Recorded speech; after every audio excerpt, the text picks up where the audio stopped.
বিশ্লেষণ বিক্রিয়া, পানি বিশ্লেষণ বিক্রিয়া বা হাইড্রোলাইসিস বিক্রিয়া, যে কোনো একটা নামে তুমি বলতে পারো। ঠিক আছে, তো এই বিক্রিয়াটা কি?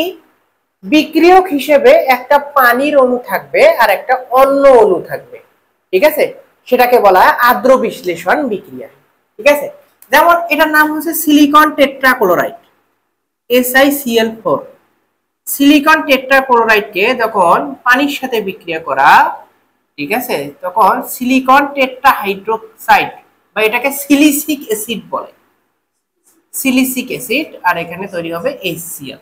ঠিক আছে, দেখো বিক্রিয়ক হিসেবে একটা পানির অণু আছে আর একটা কি অন্য অণু আছে, সিলিকন টেট্রাক্লোরাইড বিক্রিয়া করে, দেখো সিলিকন টেট্রাহাইড্রোক্সাইড, আর এখানে কি তৈরি করে? HCl গঠন করে। ঠিক আছে, এটাকে বলা হয় আদ্র বিশ্লেষণ বিক্রিয়া। ঠিক আছে, আচ্ছা এখানে একটা বিষয় যে ভাই এটা কেমন কি তৈরি হলো আমরা বুঝলাম না।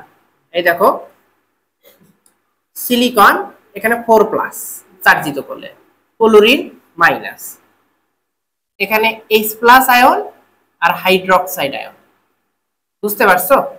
তাহলে এই যে সিলিকন 4+ আর হাইড্রোক্সাইড মাইনাস, তাহলে এটা কিভাবে বলো তো?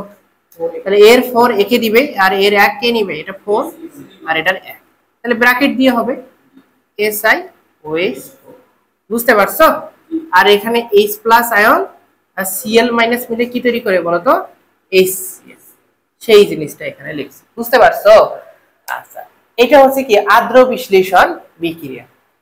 তো এই আদ্র বিশ্লেষণ বিক্রিয়াতে দেখো একটা সমতাকরণ, এখানে ক্লোরিন কয়টা? 4টা।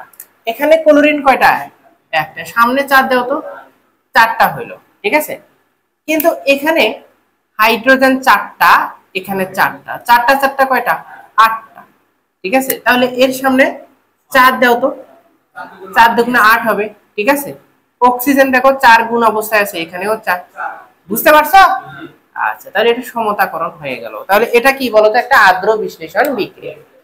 ঠিক আছে, আচ্ছা এখানে আরো একটা